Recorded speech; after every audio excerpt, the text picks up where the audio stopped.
स्तंभ साहित्य को मैडम साहित्य सहित अंतर्भुक्त आज जाए करा जाय पारि नाही।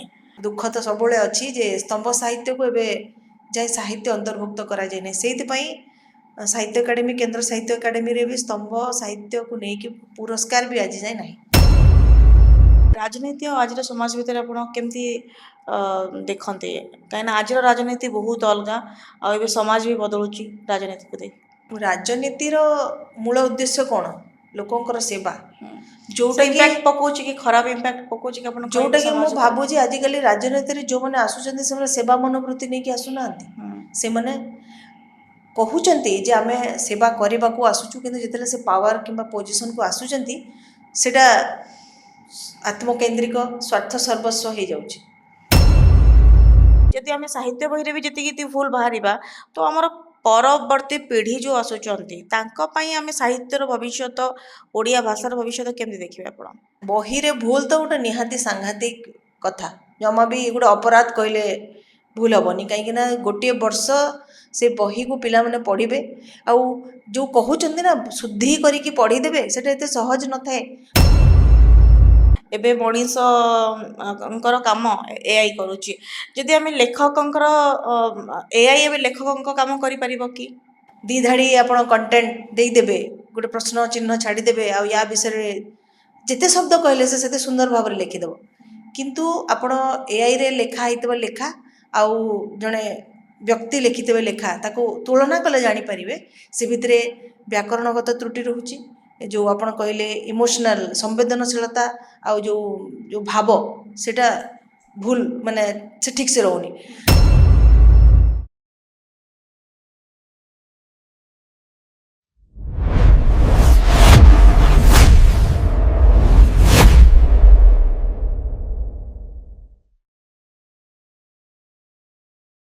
नमस्कार ओडिशा पॉइंट पॉडकास्ट को स्वागत मो सुप्रिया। आज आम सहित जी अतिथि अच्छा से होती एकाधार जड़े लेखिका एवं स्तंभकार तांको कलम रे से अनेक पाठकों हृदय को जीति से होती श्रुतकीर्ति त्रिपाठी। चलतु तांको भेटिबा एवं तांको सहित आलोचना करबा। मैडम नमस्कार स्वागत करुछि ओडिशा पॉइंट पॉडकास्ट को केमती अच्छी भल अच्छी ओडिशा पॉइंट सहित आज साक्षात्कार निश्चय मोर सबुदिन मन रहिबो। निहाती भाव में मैडम प्रथम कथा है आपण ना श्रुतकीर्ति त्रिपाठी श्रुतकीर्ति ना अर्थ कौन कहीं ये नाटा एत कष्ट ना नवा भारी कष्ट होची उच्चारण करने कष्ट होची उच्चारण पाई कष्ट निश्चित भाव में कहीं एटा गोटे माइथोलॉजिकल ना रामायण अच्छे नाटी शत्रुघ्न स्त्री ना हूँ श्रुतकीर्ति आउ ए नाटी मते देइछंती मो जेजेबापा गोटे आध्यात्मिक जेतले से माने जो समय रे से माने ना चयन करुथिले निजर नाती नातुड़ी मनक पई सेतले से माने सबुले ठाकुरंक ना देबा को पसंद करंती काहे ना भाबंती जे सेई आलोरे से माने ठाकुरंक स्मरण करिवे तो सेई उद्देश्य नै बदे देइछिले नाटी आ जदि यार अक्षरिक अर्थ कथा हम कहिबी ताले श्रुत अर्थ होची शुणा जाइछि आ कीर्ति होची जस जहार जस शुणा जाइछि। तो गोटे ना भितर साहित्य पूरा अच्छी कहले साहित्य अच्छी आमर इतिहास अच्छी पुराण भी अच्छी भाभी कि आप जिते देते नाटी से जानी कि आप आसिक केवे बड़ होगी स्तंभकार हेबे आप गल्प लिखिबे से मु कौन हेबी से जानी था न था किंतु साहित्य प्रति से बहुत अनुराग थिला से निजे भी जड़े साहित्य शिक्षक थिले आपण मैंने देखु से समय बहुत जन शिक्षकता करने को भल पाती पाठपढ़ा सरू सरू से आग शिक्षकता करती परे अन्य अन्य चाकरी योगदान करते तो साहित्य से भितर गोटे श्रद्धारे थाए तो सही अनुसार मु भावुची मत ना देते आग को मु साहित्य रे आसबि न आसबि सेटा से स्वर्गर थी निश्चित भाव निश्चित आशीर्वाद मो सहित आरंभ होला केबे आपण लेखा केबे आरंभ कले लेखालेखी तो मुझे आरंभ कर 2017 मसीह छोट बड़ू आपंकर लेखा प्रति रुचि थिला ना स्कूल रे डिबेट वगैरह जिते आम स्कूल पार्टिसिपेट करने आसे कर लेखा प्रति रुचि कथा जदि कहि सेमती मु लेखु नथिली किंतु मु पढुतिली आ पंचम श्रेणी परठू साहित्य विषय प्रति मोर बहुत अनुराग थिला जो श्रेणी रे आसिकी जो शिक्षयित्री जतले ओडिया चैप्टर पढौतिली गुप्तधन मोर एबे भी मन अछि से चैप्टर जो पढ़ुली मत लगुला मो सामने से गुड़ाक घटुची। तो साहित्य बही प्रति भारी अनुराग थाए। जो गोटे गोटे कविता थाए जमी आप कहे कालीजाई संध्या एगुड़ाक आम मुखस्थ करदे। आज जो श्रेणी गोटे मानने खाली पीरियड जो हुए आम सब सांग मैंने मिसिकी से गीत को गाउलु। तो साहित्य भितर थिला पढ़ापढ़ी थिला किंतु लेखा लेखि 2017 बहुत पढ़ुली ग्रेजुएशन समय रे आउ पीजी जो भी कली से डिपार्टमेंट रे माने मोर विषय हूँ स्टैटिस्टिक्स किंतु मो ओडिया नोवेल आउ जो शॉर्ट स्टोरीज बही गुड़ाक नहीं मु पढ़े। जन्म पश्चिम ओडिशा आपनकर आज्ञा तो स्कूलिंग आपनकर कॉलेज भी सब से पढ़े सब सब से संबलपुर मु अप टू पूरा पढ़ी जीएम कॉलेज रे मोर +2 आउ ग्रेजुएशन आउ संबलपुर यूनिवर्सिटी रे पोस्ट ग्रेजुएशन। जो लेखिबा आरंभ कले प्रथमे कौन लेखिथिले और से लेखाटी केमिति आदृति लाभ करिथिला? प्रथम लेखिबा कथा जदि कहबे मु बहुत पढ़े जंती कि आपन को कहउतली आउ फेसबुक रो गोटे ग्रुप थिला साहित्य माधुर्य बोली से ग्रुप रे मु थिली एवं मु अन्य लेखक मानकर गीत कविता सब पढ़े ताकू देखिकी लागिला जे मु भी लेखि परिबी किंतु लेखिबार साहस होइनी। लेखिबार धाराटा केमिति आरंभ होला जदि कहबी मु भाषा आंदोलन सेतले होउतला 2017 से समय कला पताका धरिकी सबुदिन 4 जण चलुथिले। तो सेमती गोटे दिन मते भी सुजोग मिलता कला पताका धरिकी चलिया को आ सेठू आसला परे सेठी सरला परे जो वंदे उत्कल जननी जो गीत जेतले गाइथिली सेठी माने मते लागिथिले जे जदि मु गोटे ओडिया हिसाब रे ओडिया साहित्य को किछि न देबी ताले मोर पाठ पढ़ा कि मोर जो सृजनशीलतार किसी मूल्य ना। तापर सेठू आसिकी गोटे छोट कागज रे जो आवाहक थिले पवित्र महारथ तांको लिखिकी पठेइथिली जे आग को जहाँ भी हम योगदान देवी और से परठू मु भाविली जे मु भी लिखिबी। तापर लिखिबा आरंभ होला प्रथमे छोट छोट कविता लिखुली कहीं शब्द को शब्द मिसेकी धाड़ी धाड़ी जोड़िकी सेटा टिके सरल शब्द नहीं कि लिखिबा आरंभ कली। किंतु परे मोर इच्छा है गल्प गल्प मोर प्रथम प्रेम जदि मु कहबी बहुत भल लगे प्रथम गल्प संकलन भी से ही अच्छे तापर स्तंभ को आसे। अच्छा प्रथम गल्प आपणकर केबे प्रकाशित होइतिला? 2017 मसीह मु लिखुली कि गपटा तो सेमती गोटे दिन में हो जाए टाइम लागे प्रतिदिन गोटे गोटे एमती गप लिखिकी मोर संकलन बाहरी 2021 रे आउ जेतेबेले पूरा बुक फेयर हबार थिला ता पूर्व मु माने बही छपा छपी सब सर जाइतिला आउ से समय कोरोना आसीगला से तो मोर बही कौन बुक फेयर रे कि आनुष्ठानिक भाव में उन्मोचन हो पारानी से गवर्नर थिले गणेशी लाल तांको पाखरे मु बही उन्मोचन करी। तो सेटा ही गोटे अनुभूति प्रथमे दुख लगिला जे आनुष्ठानिक भाव में जमी सबुठी गोटे उत्सव कर जड़े पढ़े जड़े समीक्षा करेंगे किसी जन ताऊपर भाषण देवे सेटा हो पारानी किंतु बहीटा जितेबाला धीरे धीरे लोक पढ़ा आरंभ कले तापर तांकर जो मतामत प्रतिक्रिया आउ से गपरे जिते निजक देखिले निजक पाइले सेटा बहुत खुशी देला। परवर्ती समय एबे भी से बही आमाजन रे अच्छे एबे जाए ताकू लोक पढ़ती खुशी होती। कह जाए जो गल्प लिखा जाए गल्प गोटे थाए कल्पना करके लिखा जाए आ गोटे वास्तव जीवन को लेकिन लिखा जाए। आपणकर जो प्रथम गल्पटी थिला कौन थिला कल्पना करके लिखी ना वास्तव जीवन को लेकिन लिखी? प्रथम गल्पटा मो वास्तवतार ही लिखी मोर मन अच्छी से गपर ना हूँ प्रातः भ्रमण। अच्छा मु आउ मो नणंद आम चलिया जाऊँ आगु सका पुओ को स्कूल ड्रॉप कलापर तो सेठी गोटे छोट घटनाटे देखिकी मो मनरे गप लिखिबार इच्छा है तारी उपरे मु गप लिखिली भी किंतु कनक्लूजन पार्टटा मो पाखे नाला कहीं से तो घटी चली ना मत गपटा को सारिबार अच्छे तो से सारिबा कनक्लूजन पार्टटा थिला मोर कल्पना।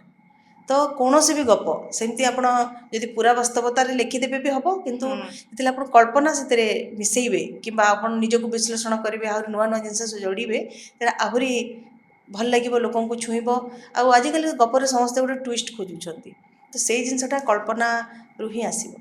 अच्छा जदि आप लेखा स्टार्ट कले आज गोटे कल्पना किसी माइंड को आसला आपन गले जोटा कि वास्तव जीवन कथा धरी नियंतु वास्तव में किसी गोटे घटी बसिक आप लिखा स्टार्ट कले गोटे गप लिखापी आप केते टाइम लगे? ସେମିତି କିଛି କହିହେବନି। ଆପଣ ଯଦି ମୁଣ୍ଡରେ ପ୍ଲଟ୍ ଅଛି ଗୋଟେ ରାତିରେ ବି ବସିକି ଗପ ସାରିଦେବେ। କେତେ ଦୀର୍ଘ ଗପ ଲେଖୁଛନ୍ତି ତା ଉପରେ ବି ନିର୍ଭର କରେ। ଆଜିକାଲି ତ ଛୋଟ ଗପର ବହୁତ ଟ୍ରେଣ୍ଡ ଅଛି, କେତେବେଳେ ମିନି ଗପ, କେତେବେଳେ କ୍ଷୁଦ୍ର ଗଳ୍ପ। ତ ଆପଣ ତାକୁ କେମିତି ଆରମ୍ଭ କରିବେ, କେମିତି ଗୋଟେ ଭଲ ତାର ମିଡ଼ିଲ୍ ପାର୍ଟ ଦେବେ ଆଉ ତାକୁ ଶେଷ କରୁଥିବେ, ଯେମିତିକି ଯେତେବେଳେ ଶେଷଟା କାହାଣୀର ଶେଷ ପଡ଼ିଲା ବେଳକୁ ଯିଏ ପାଠକ ଥିବେ ସେ ସନ୍ତୁଷ୍ଟ ହେଉଥିବେ। ବେଳେବେଳେ ତ ଏମିତି ହୁଏ କାହାଣୀ ବାରମ୍ବାର ତାର ଦିଗ ବି ବଦଳାଏ। ତ ସେମିତି ନିର୍ଦ୍ଦିଷ୍ଟ କିଛି ସମୟ ସୀମା ନଥାଏ। ଯେତେବେଳେ ସନ୍ତୁଷ୍ଟି ଆସେ ଲାଗେ ଯେ ଗପ ଶେଷ ହେଲା। ଗପରୁ ସ୍ତମ୍ଭ ଲେଖିବା ପାଇଁ କେମିତି ଚିନ୍ତା କଲେ? ସ୍ତମ୍ଭ ଲେଖିବା ପାଇଁ ଆଗ୍ରହ ପ୍ରକାଶ ହେଲା ସ୍ତମ୍ଭ ପଢ଼ିକି। ଯେ ସେଠି ଯେଉଁ 2ଟି କିମ୍ବା 3ଟି ଯେଉଁ ଲେଖା, ପ୍ରତି ଖବରକାଗଜର ସମ୍ପାଦକୀୟ ପୃଷ୍ଠାରେ ଯେଉଁ 2-3ଟା ଲେଖା ବାହାରେ ପ୍ରବନ୍ଧ, ତାର ସୀମିତ ଶବ୍ଦ ସଂଖ୍ୟା ଥାଏ। କେଉଁଟା 450 ଶବ୍ଦ, କେଉଁଟା 750, କେଉଁଟା 700। ତ ସେଇ 700, ମାତ୍ର 700 ଶବ୍ଦ କିମ୍ବା 400 ଶବ୍ଦ ଭିତରେ ଗୋଟେ ଆମର ଯେଉଁ ନୀତିଦିନିଆ ଯେଉଁ ଅସୁବିଧା ଆମେ ସମ୍ମୁଖୀନ ହେଉଛୁ, ସେମିତିଆ କିଛି ଗୋଟେ ସମସ୍ୟା ଥାଏ, ତାର ସମାଧାନ ଥାଏ, ତାର ବିଶ୍ଳେଷଣ ଥାଏ। ତ ମୋତେ ଲାଗେ ଯେ ଏତେ ଅଳ୍ପ ଭିତରେ କେମିତି ଜଣେ ଲେଖିପାରୁଛି ଏତେ ସୁନ୍ଦର ଭାବରେ। ତ ସେଇଟା ହିଁ ମୋତେ ଆକର୍ଷଣ କଲା। ଆଉ ତାପରେ ମୁଁ କେବଳ ମାନେ ସମ୍ପାଦକୀୟ ପୃଷ୍ଠା ପଢ଼ିବା ପାଇଁ ସବୁଦିନ 1-1.5 ଘଣ୍ଟା ରଖିଲି। ସବୁ ଖବରକାଗଜ ଯାହା ଘରକୁ ଆସେ, ଆଉ ଇ-ପେପରର ବି ସୁବିଧା ଥିଲା।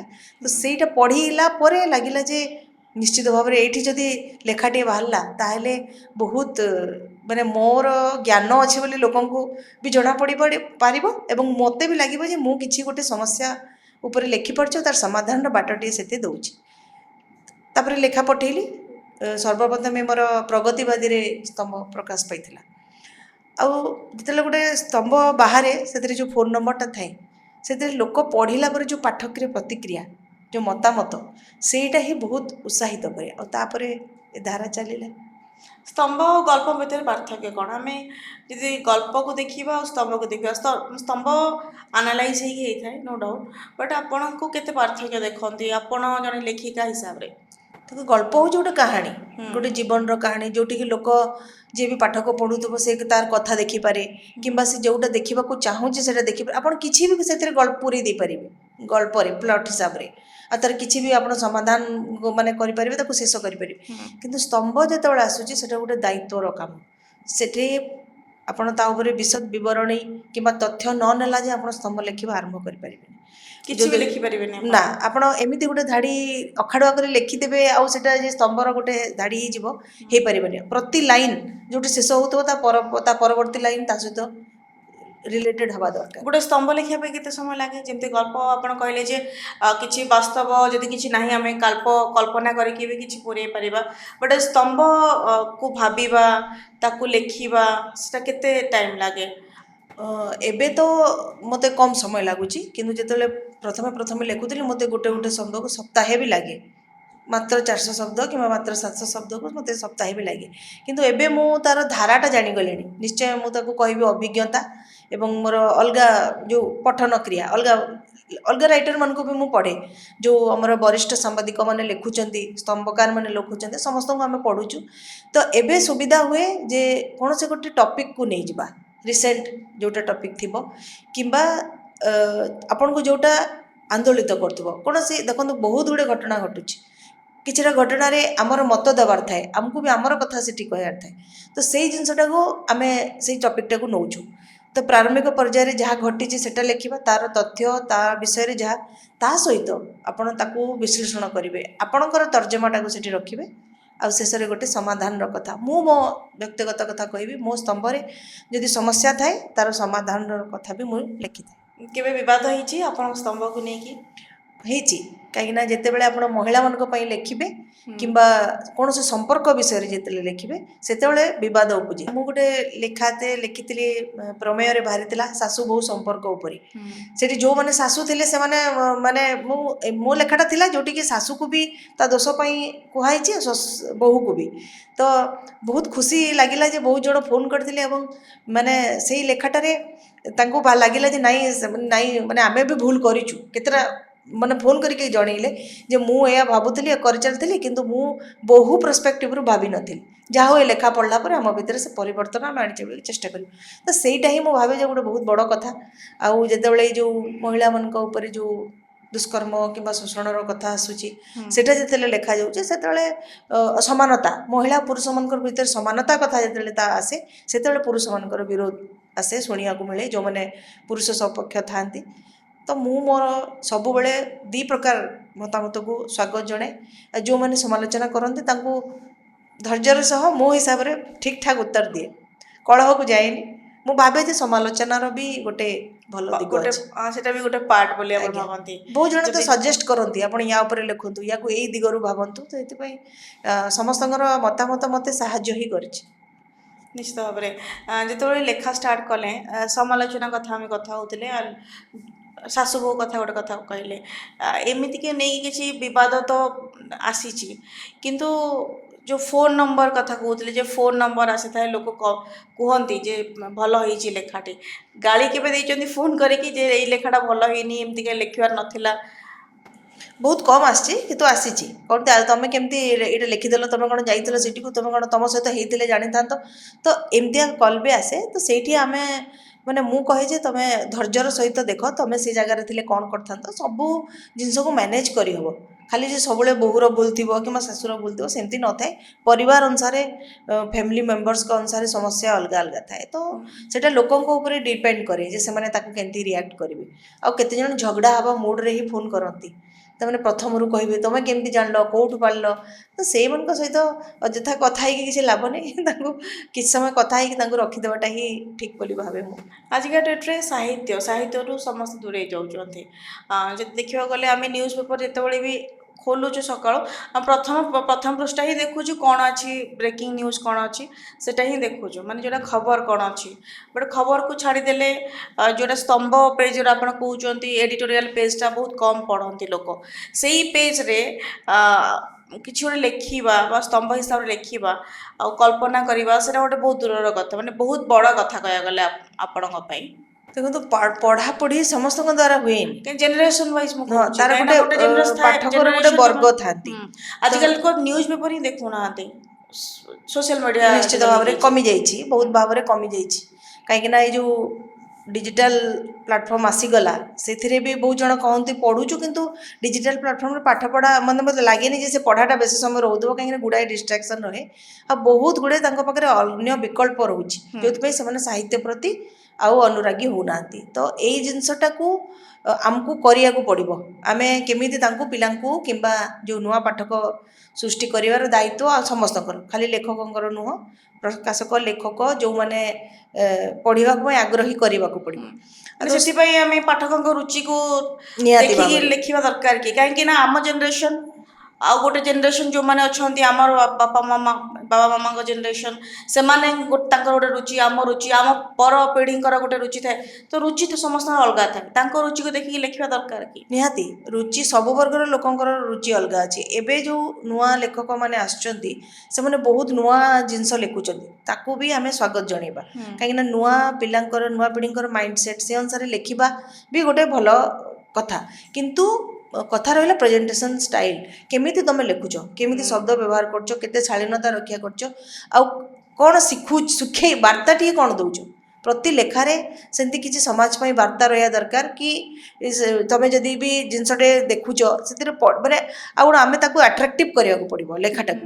ପ୍ରଥମେ ତାର ଶୀର୍ଷକ ହେଲା, କେମିତି ଗୋଟେ ଭଲ ଶୀର୍ଷକ ଦେଲେ ଦେଖିବେ ଆପଣ କେଉଁଠି ରାସ୍ତାରେ ବି ଚାଲି ଯାଉଥିବେ, ଯଦି ଗୋଟେ ବୋର୍ଡ଼ରେ କିଛି ଗୋଟେ ଅଲଗା ପ୍ରକାର ସୁନ୍ଦର କରି ଲେଖା ହେଇଥିବ ଆପଣ ତା ଆଡ଼କୁ ପଢ଼ିବେ।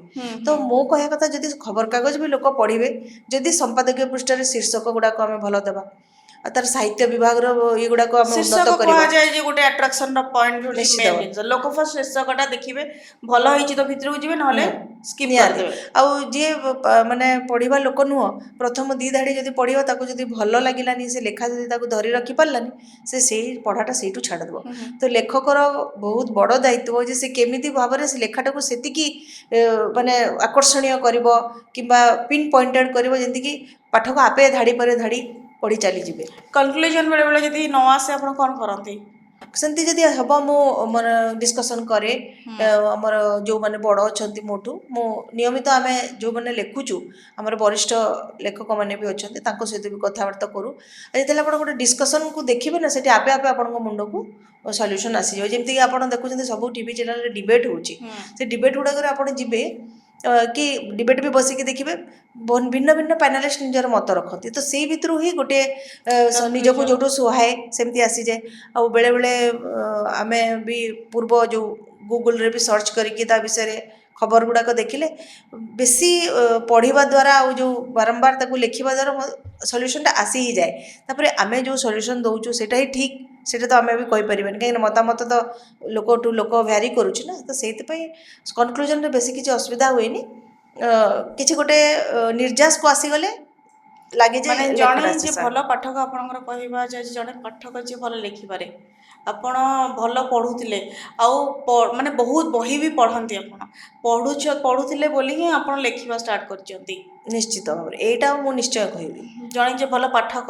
बहुत भल पाठक हेले ही जड़े लेखक हो पार कहीं धाड़िए लिखा भी बहुत गुड़े पढ़ा पड़े कहीं प्रथमे तुम भितर से साहसटा कौटू आसो जो मुझे शब्द गुड़ाक लिखी जो धाड़ीटा लिखी कि जहाँ जी मत पढ़ो ताको से लेखाटा भल लगे तो तापाई आप अधिक पढ़ले आपे आपे से शब्द से धाड़ी आपण मुंड को आसीज बेले बेले कहूँ आम जो लेखु शब्दपाई जो प्रथम लेखा लेखी करी शब्द पर संघर्ष करी मु भावुथी मत शब्द आसेनी एप्रोप्रिएट कौ शब्दटा ये लगे जोटा कि समय सहित मोर कमी जाइए कहीं अधिका पढ़ा द्वारा से असुविधाटा आनी से जी अधिक जिते अधिक पढ़ो आउ खाली एबर नहीं आम काल जी सृष्टि गुड़ाक जोटा पुराणा से गुड़ाक पढ़ाठू आरंभ कर भागवत पुराण कौन भी आप लेखा पढ़े ना सेटा आपणकर लेखार प्रतिफलित हो निहाती भाव में गोटे स्कूल लेवल आम जो पाठ पढ़ुचे आमर थिला ओडिया मीडियम रे जो माने पाठ पढ़ुचंती तांकर फर्स्ट लैंग्वेज होची हमर ओडिया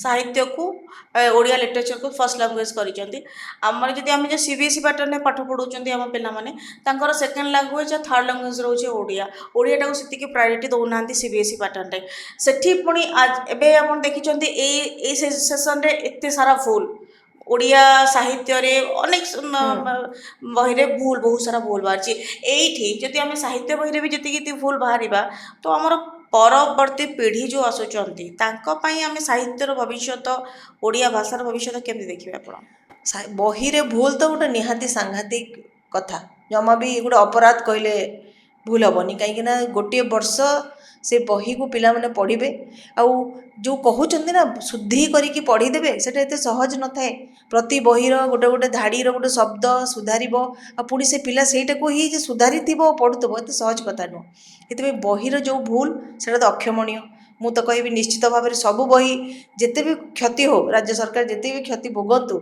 सबू बही निश्चित भाव में फेरईकी नुआ बही देवा कथा किंतु एबे जेहेतु टर्म आरंभ हो गलानी नुआ बही मत लगुनि मैंने आते शीघ्र दे पारे ताठू भल तो पूर्व वर्षर बही पढ़े कहीं से भूल नाला किंतु आग को से देखिए क्वेश्चन से अनुसार बन तो साहित्य बही रे भूल यहाँ हूँ गोटे बड़ अक्षमणीय अपराध बोली मु कहबी मत तो आश्चर्य लगुच बही जिते तैयारी हुए आम जो गप बही कि गोटे बहीटे छापुचु आम लेखा निजे दौचु आम प्रकाशक देखुं आम निजे प्रूफ रिडिंग कर सामान्य गोटे बही पर आम 3 जन जदि चेक करुचु तो जिते सरकार बही तैयारी कर लक्ष लक्ष पिलांपाई एतिक जन समीक्षक केमती क्रॉस चेक करूना आ स्कूल लेवल जो आप जो कहले मदर इंडिया मदर टंग जो ओडिया आसी जाऊँगी ओडिया बही रे ओडिया पढ़ाऊँगी मैंने ओडिया मीडियम ओडिया पढ़ाऊँगी किंतु सीबीएसई रे हिंदी को प्रायोरिटी दिखाऊँगी तो यही जिनसपाई भी आम जाइकी कहीलु गोटे थर जे आप एटलिस्ट ओडिशा रे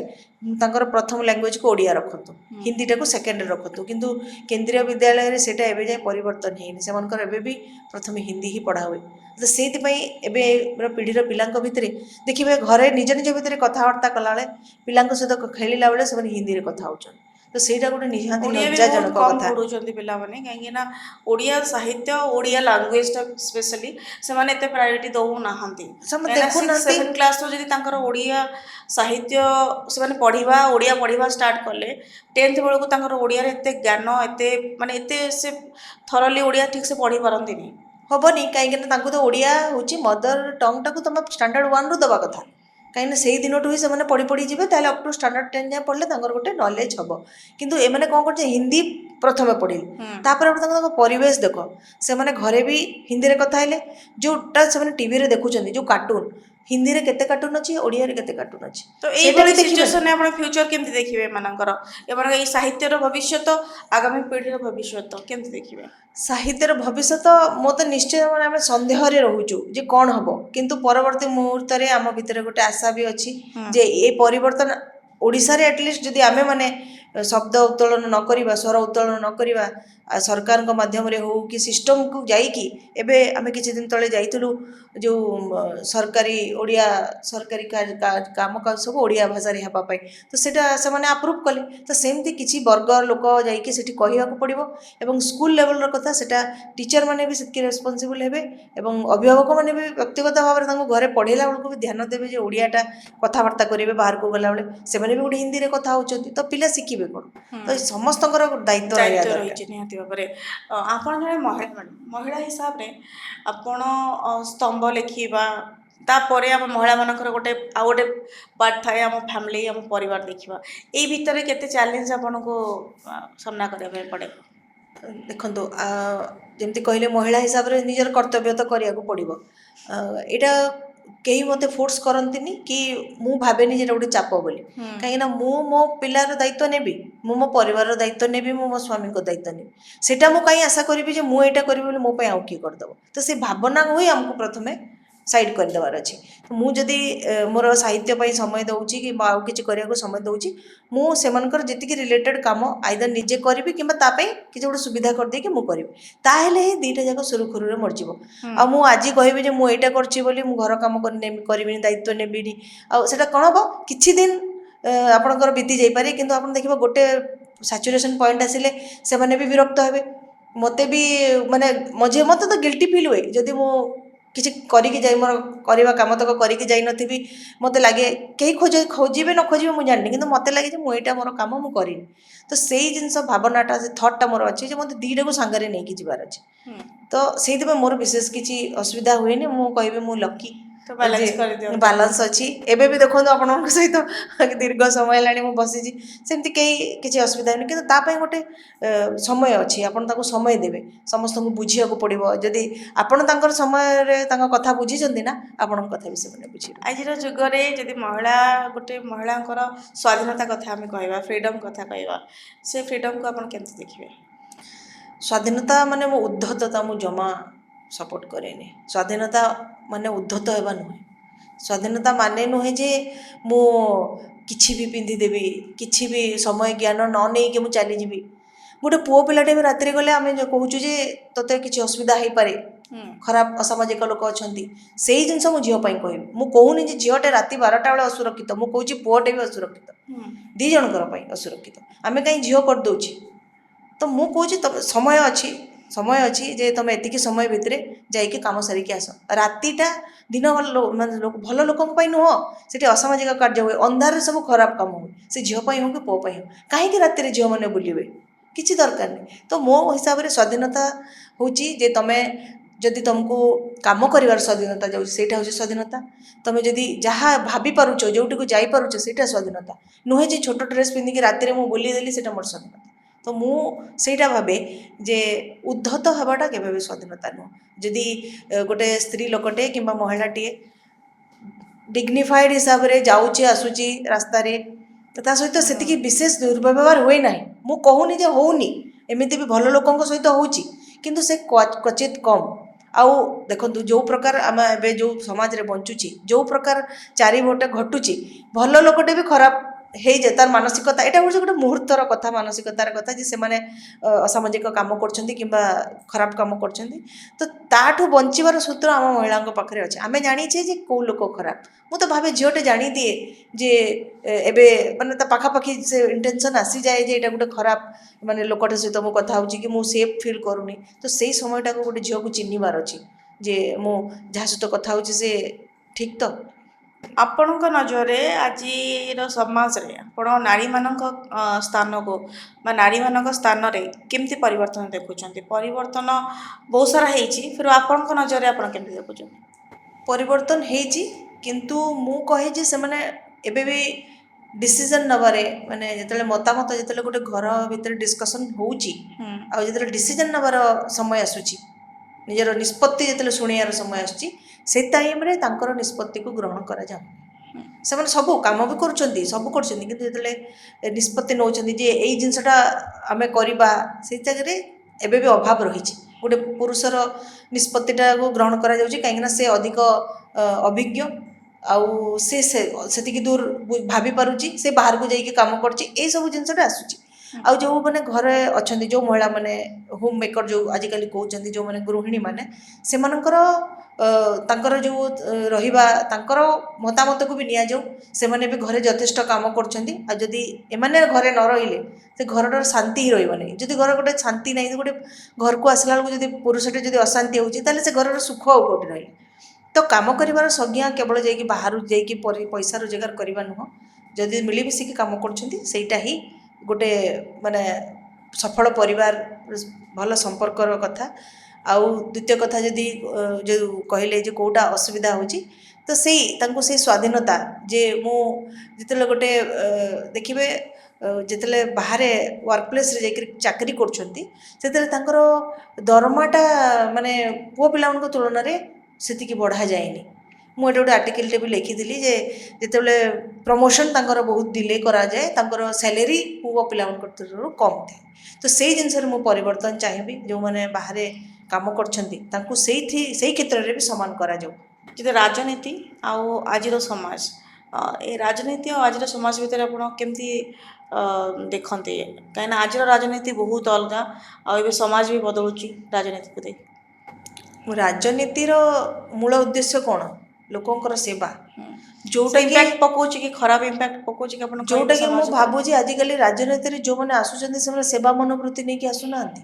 ସେମାନେ କହୁଛନ୍ତି ଯେ ଆମେ ସେବା କରିବାକୁ ଆସୁଛୁ କିନ୍ତୁ ଯେତେବେଳେ ସେ ପାୱାର କିମ୍ବା ପୋଜିସନକୁ ଆସୁଛନ୍ତି ସେଇଟା ଆତ୍ମକେନ୍ଦ୍ରିକ ସ୍ୱାର୍ଥ ସର୍ବସ୍ୱ ହେଇଯାଉଛି ଗୋଟିଏ ପରେ ଗୋଟିଏ ଦଳ ସମସ୍ତେ ଯେ ଯାହାର ଯେତେବେଳେ ଇଲେକ୍ସନ୍ ଏଜେଣ୍ଡା ଆସେ ସେମାନେ କୁହନ୍ତୁ ଏଇଟା ହେଲେ ଏଇଟା କରିଦେବି କିନ୍ତୁ ମୁଁ ବିଗତ ଯେତେ ବର୍ଷ ହେଲାଣି ମୁଁ ଭୋଟ ବି ଦେଉଛି ପ୍ରତିଥର ମୋର କିଛି ଆଶା ଥାଏ ଯେ ନୂଆ ସରକାର ଯିଏ ଆସିବେ ଏଇସବୁ ଜିନିଷ ପରିବର୍ତ୍ତନ ହେବ କିନ୍ତୁ ମୁଁ ନିରାଶ ହୁଏ 5 ବର୍ଷ ଏମିତି ହେଇକି ବିତି ଚାଲିଲାଣି କିନ୍ତୁ ଯେଉଁ ପ୍ରକାର ରାଜନୀତି ଦ୍ୱାରା ଯେଉଁ ସମାଜର ସେବା ଲୋକଙ୍କର ହିତ ସେଇଟା ରାଜନୀତିରେ ସମ୍ଭବ ହେଉନି ଆଉ ତା ପାଇଁ ହିଁ ଆମେମାନେ ବେଳେବେଳେ ଲାଗେ ଯେ ଯେଉଁ ଯାହାକୁ ଆମେ ସରକାର ଭାବରେ ବାଛୁଛୁ ଆମେ ସେଇଟା ସେମାନେ ଆମର ମାନେ ଆମେ ଯେଉଁ ଉଦ୍ଦେଶ୍ୟ ନେଉଛୁ ସେ ଉଦ୍ଦେଶ୍ୟର ପୂରଣ ହେଉନୁ କିନ୍ତୁ ଆମେ ବି ବାଧ୍ୟ କାହିଁକିନା ଆମକୁ ତ ଭୋଟ ଦେବାକୁ ହିଁ ପଡ଼ିବ ସରକାର ଗୋଟେ ବାଛିବାକୁ ପଡ଼ିବ ଯଦି ଆମେ ଭୋଟ ନ ଦେଲୁ ତାହେଲେ ସେଇଟା ବି ଗୋଟେ ବଡ଼ ଭୁଲ ତ ଆମେ ଦ୍ୱନ୍ଦ୍ୱରେ ଅଛୁ ଯେ ବେଳେବେଳେ ଆଜି ମାନେ ଆମ ପ୍ରତିଥର ଜନତା ନିରାଶ ହେଉଛି ମୁଁ ସେଇଆ ହିଁ କହିବି ମୁଁ ସେ ଜନତା ଭିତରେ ମୁଁ ବି ଆଉ ମୁଁ ପ୍ରତିଥର ନିରାଶ ହେଉଛି ରାଜନୀତିରେ କିନ୍ତୁ ତାଙ୍କର ଯେଉଁ ପ୍ରକାରର ସେମାନେ ସେବା ମନୋବୃତ୍ତି ନେଇକି ଆସୁଛନ୍ତି ଯାହା କହୁଛନ୍ତି ସେୟା କରିକି ଦେଖାଉନାହାନ୍ତି ମ୍ୟାଡ଼ାମ୍ ସୋସିଆଲ ମିଡ଼ିଆ ଆଜିକା ଦିନରେ ଯଦି ଦେଖିବା ସୋସିଆଲ ମିଡ଼ିଆ ବହୁତ ଇମ୍ପାକ୍ଟ ପକାଉଛି ସମସ୍ତଙ୍କ ଲାଇଫ୍ରେ ଆପଣ ସୋସିଆଲ ମିଡ଼ିଆକୁ କେମିତି ଦେଖିବେ ମୋ ପାଇଁ ପଜିଟିଭ୍ ମୁଁ କହିବି କିନ୍ତୁ କହନ୍ତିନି ଯେ ତମେ ଗୋଟେ ଯନ୍ତ୍ରକୁ ଯଦି ଠିକ୍ସେ ଚଲେଇ ଶିଖିବ ସେ ତୁମର ଉପକାର କରିବ ନହେଲେ ସେ ତୁମକୁ ଧ୍ୱଂସ କରିଦେବ ତ ମୋ କ୍ଷେତ୍ରରେ ସୋସିଆଲ ମିଡ଼ିଆ ଗୋଟେ ଆଶୀର୍ବାଦ କାହିଁକିନା ମୁଁ ଲେଖାଲେଖି ଯେମିତି କହିଲି 2017ରୁ କରିଛି ଆଉ ମୋ ପାଇଁ ମୋ ଲେଖାକୁ ଛାପିବା ପାଇଁ କେହି ପ୍ରକାଶକ ନଥିଲେ କିମ୍ବା କେହି ମୋର ଚିହ୍ନା ଜଣା ନଥିଲେ ତ ମୁଁ ମୋର ପର୍ସନାଲ୍ ଫେସବୁକ୍ ୱାଲ୍ରେ ହିଁ ମୋର କବିତା ଗଳ୍ପ ସ୍ତମ୍ଭ ପୋଷ୍ଟ କଲି ସେଇଠି ମତାମତ ଆସିଲା ପରେ ମୋ ଭିତରେ ଗୋଟେ ସାହସ ଆସିଲା ଯେ ଯାହା ମୁଁ ଲେଖୁଛି ତାର କିଛି ଭଲ ଅଛି କିମ୍ବା ଲୋକ ଭଲ ପାଉଛନ୍ତି ତାପରେ ମୁଁ ସାହସ କରିକି ପ୍ରିଣ୍ଟ ମିଡ଼ିଆକୁ ପଠେଇଲି ତାପରେ ସେ ଲେଖା ବାହାରିଲା ଆଉ ତାର ଶ୍ରେୟ ମୁଁ ଦେବି ଯେ ମ୍ୟାନେଜମେଣ୍ଟ କେମିତି ତୁମେ ମ୍ୟାନେଜ କରିବ ଗୋଟେ ଆପ୍କୁ ତ ସୋସିଆଲ ମିଡ଼ିଆରେ ଏମିତି ବି ଦେଖିବ ଏବେ ବହୁତ ସମୟ ନଷ୍ଟ ହୁଏ ଏବେ ବି ମୋତେ ବେଳେବେଳେ ଲାଗେ ଯେ ମୁଁ ବସିଥିବି 5 ମିନିଟ୍ ଗୋଟେ ଦେଖିବି ଦେଖିଲା ବେଳକୁ ରିଲ୍ ସ୍କ୍ରୋଲ୍ କରିକି ମୁଁ ଅଧଘଣ୍ଟା ଚାଲି ଯାଇଥିବ ତ ତା ପର ମୁହୂର୍ତ୍ତରେ ମୋତେ ରିଏଲାଇଜ୍ ହୁଏ ଯେ ମୋର ସମୟ ନଷ୍ଟ ହୋଇଗଲା ମୁଁ ଦେଖିବିନି ତ ସେଇ ପଏଣ୍ଟଟା ସମସ୍ତଙ୍କ ଭିତରେ ଆସିବାର ଅଛି ତ ସେଇଟା ମୁଁ କହେ ଯେ ସୋସିଆଲ ମିଡ଼ିଆ ଖରାପ ହେବ ଯଦି ତୁମେ ତାକୁ ଖରାପ ଭାବରେ ବ୍ୟବହାର କରିବ ଆଉ ଯଦି ତାକୁ ବ୍ୟବହାର ଠିକ୍ ଅଛି ତାହେଲେ ସେ ତୁମ ପାଇଁ ଗୋଟେ ଆଶୀର୍ବାଦ ହେବ। ତ ଏଇଟା ଲୋକଙ୍କ ଉପରେ ନିର୍ଭର କରେ, କିନ୍ତୁ ବହୁତ 90% ଲୋକ ଙ୍କ ଉପରେ ୟାର ଖରାପ ଇମ୍ପାକ୍ଟ ପଡ଼ୁଛି, କାହିଁକିନା ହ୍ୱେର୍ ଟୁ ଷ୍ଟପ୍ ତାଙ୍କୁ ଜଣା ନାହିଁ। ହୁଁ। ଏବେ ଯୁଗ ହେଉଛି ଏଆଇର। ଏଆଇ ଯୁଗରେ ଏବେ ସବୁ କିଛି ଏଆଇ କରୁଛି। ଏବେ ମଣିଷଙ୍କର କାମ ଏଆଇ କରୁଛି। ଯଦି ଆମେ ଲେଖକଙ୍କର ଏଆଇ ଏବେ ଲେଖକଙ୍କ କାମ କରିପାରିବ କି? ଯଦି ଏଆଇ ଚାହିଁବ ସେଇ ଇମୋସନ୍ ଲେଖାରେ ସେଇ ଶବ୍ଦ ଆଣିପାରିବ? ଏଆଇ ଲେଖୁଛି, ହୁଁ। ଆମେ ମନା କରିପାରିବାନି, ହୁଁ। ଆଉ ବହୁତ ଭଲ ଲେଖୁଛି, ଏଇଟା ଦୁଃଖର କଥା। ଏବେ 2 ଧାଡ଼ି ଆପଣ କଣ୍ଟେଣ୍ଟ ଦେଇଦେବେ, ଗୋଟେ ପ୍ରଶ୍ନ ଚିହ୍ନ ଛାଡ଼ିଦେବେ, ଆଉ ୟା ବିଷୟରେ ଯେତେ ଶବ୍ଦ କହିଲେ ସେ ସେତେ ସୁନ୍ଦର ଭାବରେ ଲେଖିଦେବ। କିନ୍ତୁ ଆପଣ ଏଆଇରେ ଲେଖା ହେଇଥିବା ଲେଖା ଆଉ ଜଣେ ବ୍ୟକ୍ତି ଲେଖିଥିବେ ଲେଖା, ତାକୁ ତୁଳନା କଲେ ଜାଣିପାରିବେ ସେ ଭିତରେ ବ୍ୟାକରଣଗତ ତ୍ରୁଟି ରହୁଛି, ଯେଉଁ ଆପଣ କହିଲେ ଇମୋସନାଲ ସମ୍ବେଦନଶୀଳତା, ଆଉ ଯେଉଁ ଭାବ ସେଇଟା ଭୁଲ, ମାନେ ସେ ଠିକ୍ସେ ରହୁନି। ଗୋଟେ ତା'ର ଶବ୍ଦ ସେ ଏମିତି ବ୍ୟବହାର କରିଥିବ ଯେ ପାଠକ, ସେମାନେ ମାନେ ଯେଉଁମାନେ ସାହିତ୍ୟରେ ଅଛନ୍ତି ସେମାନେ ପାର୍ଥକ୍ୟ କରିଦେବେ ଏଆଇର ଲେଖା କେଉଁଟା ଆଉ ମଣିଷର ଲେଖା କେଉଁଟା। ତାପରେ ଯଦି ଆମେ ଯଦି ଏଆଇରୁ ବି ଯଦି କିଛି ଲେଖା କାଢ଼ୁଛୁ, ସେଇଟା ସେତିକି ହିଁ ଯେତିକି ସେଇ ତଥ୍ୟ ତାକୁ ଦିଆହେଇଛି। ତ ଗୋଟେ ମଣିଷର ଯେଉଁ ଭାବନା, ତା'ର ଚିନ୍ତାଧାରା, ତା'ର ତର୍ଜମା କ'ଣ ଗୋଟେ ମେସିନ୍ କେବେ କରିପାରିବ? ସେ ଲେଖାଟେ ଦେଇଥାଇପାରେ, ସେଟା ସେ କ୍ଷଣିକ ସମୟ ପାଇଁ କେଉଁଠି କାମ ଚଳାଇବ, କିନ୍ତୁ ତା'ର ଭିତରେ ଯେଉଁ ଉପଯୋଗିତା ଗୋଟେ ଲେଖକର ଲେଖାରେ ଅଛି ସେଟା ଏଆଇ ଦ୍ୱାରା ନୁହଁ। ସେଇ ସମ୍ବେଦନଶୀଳତା ନଥିବ, କି ସେଟା ସେତିକି କାଳଜୟୀ ବି ନୁହଁ, ହୁଏତ କ୍ଷଣିକ, ମୁଁ କହିବି କିଛି ସେଇ ସମୟର ଆବଶ୍ୟକତା ପୂରଣ କରିବ, କିନ୍ତୁ ସେ ଭିତରେ ଗୋଟେ ମଣିଷ ଦେଖନ୍ତୁ, ଗୋଟେ ଯେଉଁମାନଙ୍କର ସମସ୍ୟାଟେ ଆମେ ଦେଲେ, ଆପଣଙ୍କ ମୁଣ୍ଡ, ଆପଣଙ୍କର ଅଭିଜ୍ଞତା, ଆପଣଙ୍କର ଭାବନାରେ ଆପଣ ତାକୁ 4ଟା ପଏଣ୍ଟ ଯଦି ଦେଇଥିବେ, ଏଆଇ ତ ସେଟା ଦେଇନଥିବ ନା, ସେ ରିପିଟ୍ କରେ ଲାଇନ୍। ଆପଣ ଦେଖିବେ 2ଟା ଯଦି କମ୍ପେୟାର କରିବେ, ସମାନ ଲାଇନ୍କୁ ସେ ରିପିଟ୍ କରିଦେଉଛି, ମାନେ ଷ୍ଟାଞ୍ଜା ବାଇ ଷ୍ଟାଞ୍ଜା ପାରାଗ୍ରାଫ ଥୋଇ ଦେଉଛି, କିନ୍ତୁ ଲାଇନ୍ ଗୁଡ଼ାକ ରିପିଟ୍ ହେଇଥାଏ। ତ ଯେଉଁମାନେ ଅଛନ୍ତି ସାହିତ୍ୟରେ ଅଭିଜ୍ଞ ଲୋକ, ସେମାନେ ସେଟା ଧରିଦେବେ। ଆଉ ଏବେ ଯଦି ୟାକୁ ମାନେ କାଟିବା ପାଇଁ ସେଟା ବି ତିଆରି ହେଲାଣି, ହ୍ୟୁମାନିଫାଏଡ୍ କରାହେଉଛି ସବୁ ଲେଖା ଗୁଡ଼ାକୁ, ଯେ ଯାଞ୍ଚ କରାହେଉଛି ଯେ ଲେଖାଟା ଏଆଇରୁ ଆସିଛି ନା ବ୍ୟକ୍ତିଗତ ଭାବରେ ମଣିଷଙ୍କ ଦ୍ୱାରା ଲେଖା ହେଇଛି। ଏଆଇ ଉପରେ ସମ୍ପୂର୍ଣ୍ଣ ନିର୍ଭରଶୀଳତା ନିଶ୍ଚିତ ଭାବରେ ଧ୍ୱଂସ କରିବ, ଯାହାର ଉଦାହରଣ ନିକଟରେ ଯେଉଁ ସ୍କୁଲ ପିଲାଙ୍କର ଯେଉଁ ବହି ଛପା ହେଲା, ତାକୁ ସେମାନେ ଯଦି ଏଆଇରେ କରିଛନ୍ତି, ଯେଉଁ ବନାନଗତ ତ୍ରୁଟି କିମ୍ବା ବ୍ୟାକରଣଗତ କିମ୍ବା ଯାହା ବି ତଥ୍ୟଗତ ତ୍ରୁଟି ହେଇଛି, ସେ ଭୁଲର କ୍ଷମା ନାହିଁ। ତ ସେଇଭଳିଆ ଭୁଲ ଗୁଡ଼ାକୁ ଆମେ ତାକୁ କହିବା ଗୋଟେ ଯେଉଁ ଧ୍ୱଂସ ହିଁ, ତେବେ ସମ୍ପୂର୍ଣ୍ଣ ଭାବରେ ତା ଉପରେ ନିର୍ଭରଶୀଳତା ଆଦୌ କରିବା ଉଚିତ ନୁହଁ। ଯଦି ପରିସ୍ଥିତି ଆଉ ସମୟ ଅନୁସାରେ ଏଆଇର ବ୍ୟବହାର ଦରକାର ହେଉଛି, ତାକୁ କରନ୍ତୁ, କିନ୍ତୁ ତାକୁ ପ୍ରପରଲି ପୁଣି ତାପରେ ସମୀକ୍ଷା କରନ୍ତୁ, ଗୋଟେ ଫେଜ୍ରେ ନାହିଁ। ମୁଁ ତ କହିବି, ଜଣେ ଲେଖକ ଯଦି ଲେଖିଛି ତାକୁ ଥରେ ସମୀକ୍ଷା କଲେ ଯଦି ଯଥେଷ୍ଟ ହେଉଛି, ଏଆଇ ଦ୍ୱାରା ଲେଖାକୁ 3 ଥର ସମୀକ୍ଷା କଲେ ବି ସେଟା ଆମକୁ ସେତିକି ଆତ୍ମସନ୍ତୋଷ ପ୍ରଦାନ କରିବନି, ଆଉ ନିହାତି ଭାବରେ ତା'ର ଅଧିକ ସମୀକ୍ଷା ଦରକାର। ସ୍ତମ୍ଭ ସାହିତ୍ୟକୁ ମ୍ୟାଡ଼ାମ ସାହିତ୍ୟ ସହିତ ଅନ୍ତର୍ଭୁକ୍ତ ଆଜି ଯାଏଁ କରାଯାଇପାରି ନାହିଁ, ତାକୁ ନେଇ କ'ଣ କହିବେ? ସେଇ ଦୁଃଖ ତ ସବୁବେଳେ ଅଛି ଯେ ସ୍ତମ୍ଭ ସାହିତ୍ୟକୁ ଏବେ ଯାଇ ସାହିତ୍ୟ ଅନ୍ତର୍ଭୁକ୍ତ କରାଯାଇ ନାହିଁ। ସେଇଥିପାଇଁ ସାହିତ୍ୟ ଏକାଡେମୀ, କେନ୍ଦ୍ର ସାହିତ୍ୟ ଏକାଡେମୀରେ ବି ସ୍ତମ୍ଭ ସାହିତ୍ୟକୁ ନେଇକି ପୁରସ୍କାର ବି ଆଜି ଯାଏ ନାହିଁ। କିନ୍ତୁ ସ୍ତମ୍ଭ ଆମେ କେଉଁ ଦିନଠୁ ପଢ଼ୁଛୁ, ଯେଉଁ ଦିନଠୁ ସମାଜ, ସମ୍ବାଦ, ପ୍ରଜାତନ୍ତ୍ର ଭଳିଆ ଖବରକାଗଜ ପ୍ରତିଷ୍ଠିତ ହେଇକି ଆମେ ପଢ଼ୁଛୁ, ସେଇ ଦିନଠୁ ସ୍ତମ୍ଭ ଲେଖା ହେଉଥିଲା। ଆଉ ସେ ସ୍ତମ୍ଭକୁ ପଢ଼ିକି ସମାଜର ଆଇନା ରୂପରେ ଲୋକମାନେ ଯାହା ଘଟିଯାଏ, ସେଥିରେ ସେମାନେ ପ୍ରତିଦିନ ପାଠକ ଚାହାନ୍ତି ଯେ ଆଜି ସ୍ତମ୍ଭରେ କ'ଣ ଗୋଟେ ଲେଖା ହେଇଥିବ, କ'ଣ ନୂଆ କଥାଟେ ଲେଖା ହେଇଥିବ, କେଉଁ ସମସ୍ୟା ବିଷୟରେ ଲେଖା ହେଇଥିବ, ତା ସମାଧାନ ଲେଖା ହେଇଥିବ।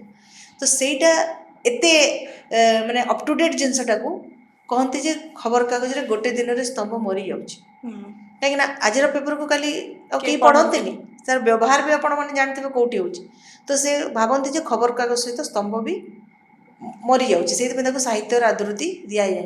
ଗୁଡ଼ାଏ ଆଡ଼ୁ ସାଡ଼ୁ ଲେଖିଦେଲେ ଗୋଟେ ସ୍ତମ୍ଭ ହେଇଯାଏ, କିନ୍ତୁ ଯିଏ ପ୍ରକୃତରେ ସ୍ତମ୍ଭ ଲେଖେ ସେ ଜାଣେ ଯେ ମାତ୍ର 700 ଶବ୍ଦ କି 800 ଶବ୍ଦ କି 500 ଶବ୍ଦର ଯେଉଁ ଶବ୍ଦ ସୀମା ଭିତରେ ଗୋଟେ ଲେଖା ଲେଖିବା କେତେ କଷ୍ଟକର ହୁଏ, ଆଉ ସେତିକି ତାକୁ विश्लेषण करिया को पड़े, बहुत गुड़े पढ़िया को पड़े, तथ्य नवाक पड़े।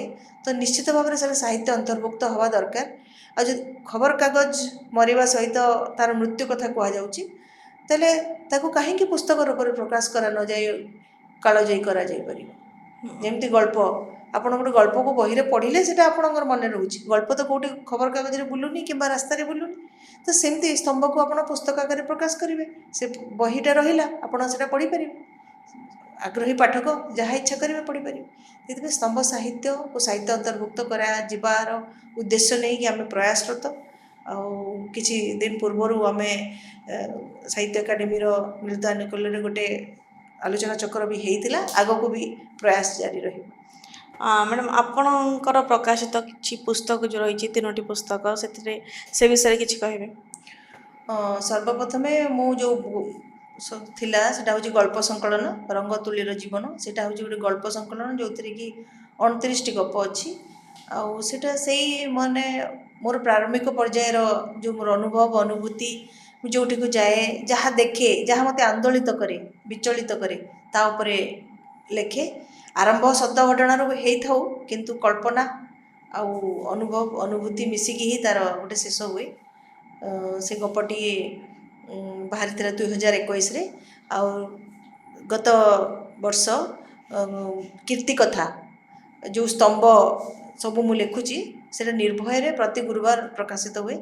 से ही 49टा आर्टिकल्स को लेकिन गोटे पुस्तक संकलन कीर्ति कथा, से बहीटा भी भल आदृति पाई, बुक फेयर रे भी समस्ते पसंद करते। आ गोटे बही अच्छे गवाक्ष, सेटा टीनेजर्स छुआ मानक पई तांकर समस्या आउ तार समाधान सेमती नहीं कि ता ऊपर गोटे बही।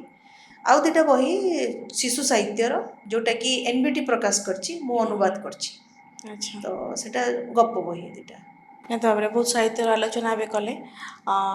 आपण को आप फ्री टाइम रे लेखा लिखि करती, घर को भी बैलेंस करती, तो फ्री टाइम रे आपण कौन करती लेखा लेखि बाद रुचि अलग कौन अच्छी? मुझे बहुत लेखा लेखि टिके करला परे मोर जो मुंड माने जाम हो जाए, कहीं यहाँ गोटे पढ़ा लिखा भाया जिनसटी बही पढ़ो ये देखो। मत बहुत गीत शुणे आ बहुत मूवी देखे मु। मत लगे जे मु जो भी मूवी देखुची से मत कौ घटना कौ यहाँ किसी भी लिखा प्रेरित कर से हुए भी। छोट पिला जो गप गुड़ाक लिखे से फिल्म रो ही किसी गोटे प्लट आसी तो मत बहुत भल लगे मूवी देखा को। मु देखे सप्ताह 2-3टा मूवी मु निश्चित भाव में देखुची, जोटा आरंभ कले शेष जाए देखे। एमती नुह जे नुआ पुराना हिंदी ओडिया सब सब मूवी देखे, बहुत भल लगे मत पिला समय बिताया को। मो पुओ एवं सीना बड़ हो जाते छोट थिला मु ता सहित गपिला भितर मोर शिशु गपर कहानी शीर्षक प्लट मो मन को आसे। आ खाली समय जिते बाहर को भी बुली जावाक बहुत भल लगे। से उपरे बुलिबार भी गोटे ये अच्छी मुझे जो बुलिकी आसे तापर मु भ्रमण कहानी लिखे। तो से सबू केमिति ना केमिति करके से लेखा भीतर को आसी जाए, किंतु से सबू को मु खुशी रे अनुभव करे, मते सबू मनोरंजन दिए। एमती किसी जिनस रही अधूरा रही आप करने चिंता कर बहुत थर भावी गोटे उपन्यास लिखी, बहुत जन भी मत कहले लिखा को, किंतु मु भावुँ मुझे परिपक्व नुह, मुझे दखल आसनी मोर जीवन उपर गोटे उपन्यास लिखा। 2-3टा प्लट अच्छी मो मुंडरे, किंतु मु भावुँ एत बड़ उपन्यास केमती लिखिपारि तापाई सब भावे जिते भी भावे गोटे उपन्यास पढ़ी दिए अलग लेखक मानकर। किंतु परवर्ती मुहूर्त में कहले अरे यही लेवल ज्ञान मोर है उपन्यास लिखिपारि। तो मोर स्वप्न अच्छी निश्चित भाव में उपन्यास आग को लिखी। कौन कहे आज समाज नारी मानक जो मैंने आग को बढ़ुंट लेखा कविता माध्यम रे आग को आसुंच कौन कहे? स्त्री लोक मैंने तो सब मल्टीटास्किंग से मैंने बहुत गुड़े काम एकाठी करपारती। तो जो मैंने लेखा लिखि कर तो निश्चित भाव में शुभेच्छा और शुभकामना रहिबो। खुशी लगे जे गोटे दायित्व परिवार दायित्व पिलांकर दायित्व गुड़ाई चिंता भितर सृजनशीलता विशेषकर साहित्य प्रति अनुराग ତା ପାଇଁ ସମୟ ଦେବା ଗୋଟେ ସାଧାରଣ କଥା ନୁହଁ। ଭଗବାନଙ୍କର ବରଦାନ ଯେଉଁମାନେ ଲେଖିପାରୁଛନ୍ତି। ଆଉ ନିଶ୍ଚିତ ଭାବରେ ମୋର ସୌଭାଗ୍ୟ ଯେ ମୁଁ ସେଇ ପରିବେଶକୁ ଡେଲି ଭେଟେ। ଯେତେବେଳେ ସାହିତ୍ୟ ସଭା କିମ୍ବା ପୁସ୍ତକ ଉନ୍ମୋଚନ ପର୍ବ କିମ୍ବା କୌଣସି ସାଂସ୍କୃତିକ କାର୍ଯ୍ୟକ୍ରମ ହେଉଛି, ମୋ ଭଳିଆ ମୋତେ ଭଲ ପାଉଥିବା, ମୁଁ ସେମାନଙ୍କୁ ସମ୍ମାନ ଜଣାଉଥିବା ସେମିତିଆ କିଛି ଲୋକଙ୍କ ଗହଣରେ ମୋର 2-3 ଘଣ୍ଟା ବିତେ। ଆଉ ମୁଁ ସେଥିପାଇଁ ଭଗବାନଙ୍କୁ ବହୁତ ମାନେ ଧନ୍ୟବାଦ ଜଣାଏ ଆଉ ଗର୍ବ ଅନୁଭବ କରେ ଯେ ମୁଁ ଏଇଭଳିଆ ଲୋକଙ୍କ ସହିତ ଡେଲି ମିଶୁଛି ଆଉ ସେ ପ୍ରତିଦିନ ସେମାନଙ୍କ ଠାରୁ କିଛି କିଛି ଶିଖୁଛି। ଆପଣଙ୍କର କବିତା ସଂକଳନ ଟିକେ ଶୁଣିବା। ଏ କବିତାଟା ଅଛି ଯେ ମୁଁ ସ୍ୱପ୍ନ ଦେଖିଛି ଗୋଟିଏ ମୋ ଭବିଷ୍ୟତ ପାଇଁ, ମାନେ ଯେ ମୋର ସମାଜଟା ଏମିତି ହଉ ତାରି ଉପରେ। ସବୁ ସ୍ୱପ୍ନ ଯଦିଓ ପୂରଣ ହୁଏ ନାହିଁ, ତଥାପି ମୁଁ କ'ଣ ସ୍ୱପ୍ନ ଦେଖିବା ଛାଡ଼ିଦେବି? ନା ବନ୍ଦ ଆଖିର ସ୍ୱପ୍ନ ନ ହେଉ, ଖୋଲା ଆଖିର ସ୍ୱପ୍ନ ପାଇଁ ମୁଁ ବଞ୍ଚିବି। କାରଣ ମୁଁ ଦେଖିଛି ଅନେକ ଉଦାହରଣ, ନିଜକୁ ଚିହ୍ନି ପାରୁଥିବା ବ୍ୟକ୍ତି ହିଁ ଜିତିପାରେ ସାରା ସଂସାର। ମୋ ସ୍ୱପ୍ନ ଆହୁରି ବାକି ଅଛି, ଇଚ୍ଛା କରିଛି ଗଢ଼ିବି ଏଭଳି ଜଗତ।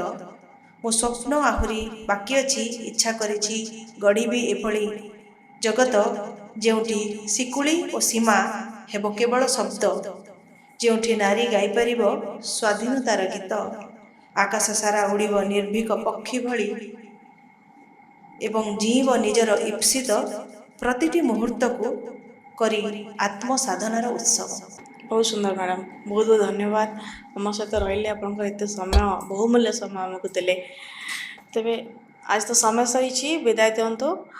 ଯଦି ଏ ଭିଡ଼ିଓଟି ଆପଣଙ୍କୁ ପସନ୍ଦ ଆସିଥିବ ତେବେ ଲାଇକ୍ କରନ୍ତୁ, ଆମ ଚ୍ୟାନେଲକୁ ସବସ୍କ୍ରାଇବ୍ କରନ୍ତୁ ଏବଂ ସେୟାର କରନ୍ତୁ। ନମସ୍କାର।